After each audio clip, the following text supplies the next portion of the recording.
Ate Lev? Hindi mo pa rin sasabihin sa akin? Halika na, Trudis. Umuwi na tayo. Ched, wag. Baka magalit si Mama. Anong baka magalit? Wala akong pakialam kahit magalit pa silang lahat sa akin. Sabi ko na nga ba sinasabi ko na nga ba, kinakawawa lang nila si Trudis dito eh. At ikaw wala ka man lang ginawa, ha? Ched, Halika wag na, Ched. Hindi, wala akong pakialam. Kahit sabihin mo pa sa kanila na kinuha ko si Trudis, wala akong pake. Hindi nila dapat ginaganito ang bata. Halika na, umuwi na tayo. Puiset!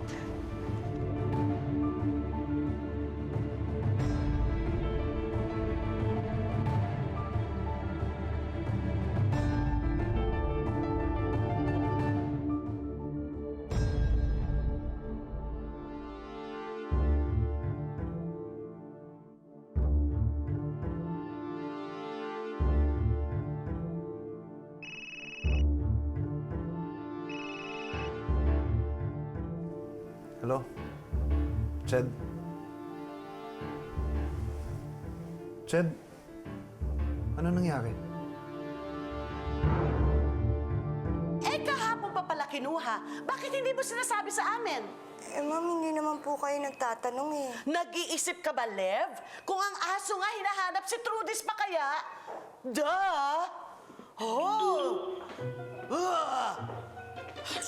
Ay, ano bang kaguluhan to, ha? Balae. Oh. Si Trudis kinidnap.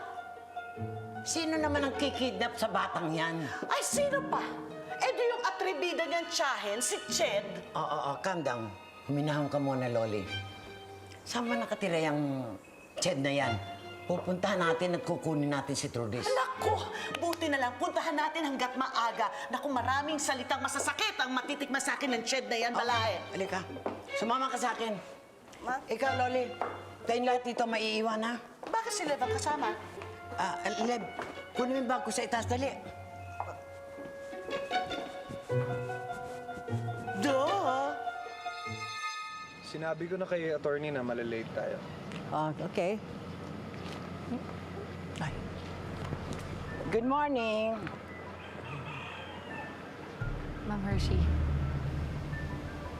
kung inaakala niyong papayag akong kukunin niyo na lang basta-basta si Trudis sa amin, nagkakamali ho kayo. Alam mong wala kang laban sa akin. Trudis is my granddaughter. Sa akin siya pinagkatiwala, Nick. Ang pinagtataka ko, bakit niyo pa siya gustong kunin sa amin? Hindi niyo naman po siya inaalagaan. Mahal niyo po ba siya? O dahil lang sa perang nakapatong sa ulo niya?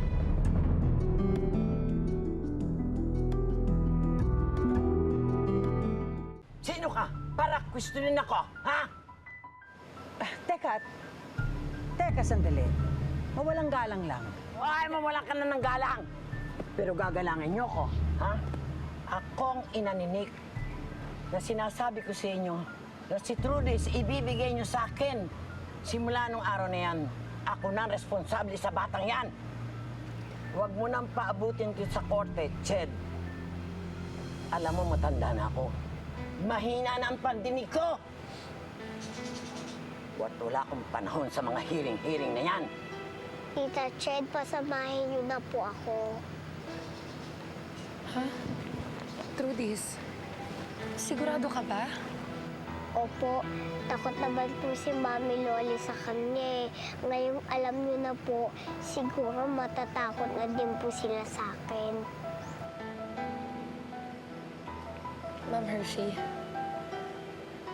kung ipapangako niyo ho sa akin na mamahalin at aalagaan niyo si Trudis, sige po, papayag ko akong ipagkatiwala siya sa inyo.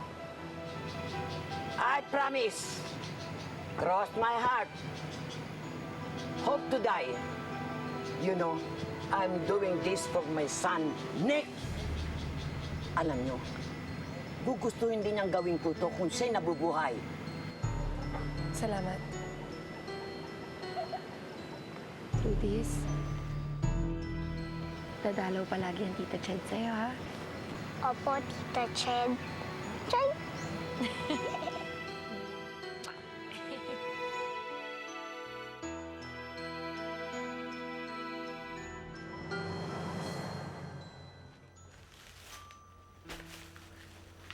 Lagi mo lang ako iniiwan dito, napapagot na ako. Pasensya na ho, sir. Si Trudis, kailan ba niya ako dadalawin uli? Hayaan niyo, sir. Ayusin ko para magkita ho kayo ulit.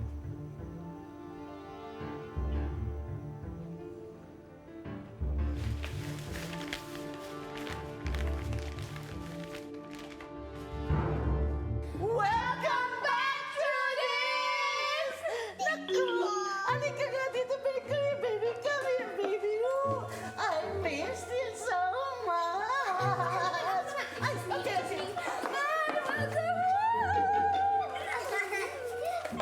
Judy, I miss you.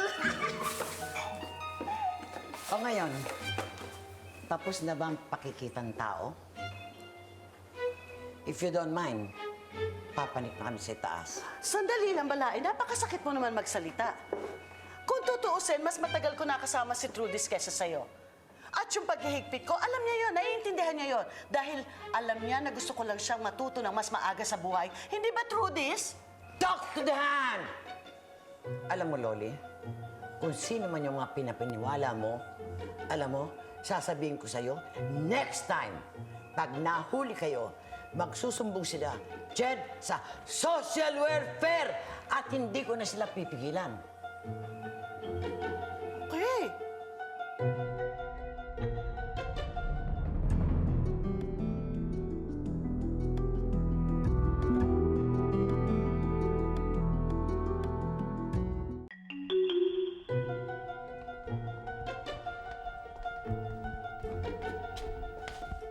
Hoy, Trudis, sino may sabi sa yung sumunod ka sa akin dito sa toilet? Sabi sa akin ni Tita Ched, hindi daw po ako hihiwalay sa iyo. Trudis, hindi kasama sa usapan yon. Ganito yon para malinaw Trudis, pwede ako maglakad na mag-isa. Kung susunod ka sa akin palagi, ayoko nang maingay ka. Yung ba parang wala ka doon, walang ingay. Naintindihan mo na? Sige. Bawal po magkwento. Tahimik. Walang ingay. Okay? Diyan ka.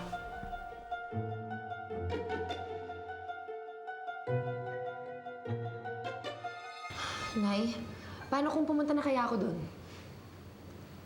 Jed naman, magtiwala ka naman doon sa lola.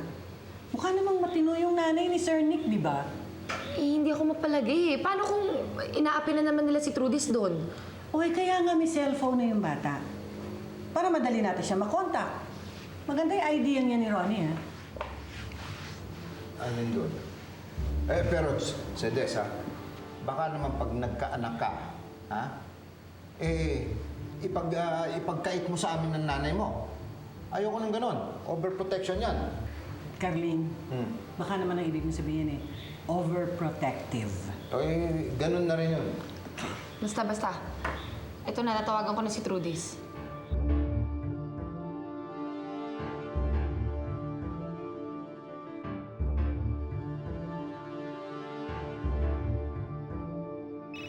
Oh, ayan. Tumatawag na siya. Oh, kita mo? Timing? Hello? Trudis? Kamusta ka? Nasaan ka ngayon? Andito po, hinihintay po si Granny Hershey sa CR. Mabuti naman na tumawag ka. Nag-aalala na ako sa'yo kanina pa. Huwag na po kayo mag-alala, Tita Ched. Hindi na po nila ako inaano. Siya nga pala, nakausap ko si Kuya Migs mo. Totoo ba? Sinabi niya sa akin, nakita mo daw ang papa mo. Totoo ba yun? Opo, Tita Ched. Buhay po talaga siya. Ha? Talaga? Ang ibig sabihin nagsasabi ng totoo si Migs at inosente siya? Opo, Tita Ched. Kaya huwag ka na magagalit sa kanya, ha? Tita Ched, babay na. Kasi nag-flash na si Granny. O, sige. Bye-bye.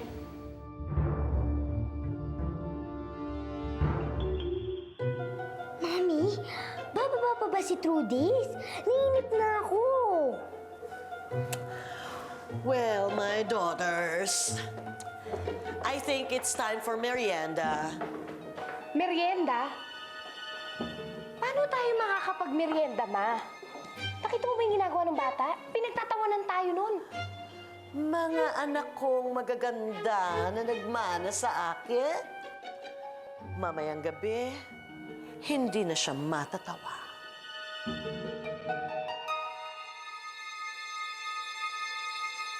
Ay, hindi naman po pala talaga siya nakakatakot. Ay, sigurado yun. Wala naman yatang taong hindi magkakagusto sa'yo eh. Ay, madami na po. Sa bahay pa lang. Hayop ka! Ikaw ang umagaw kay Chris.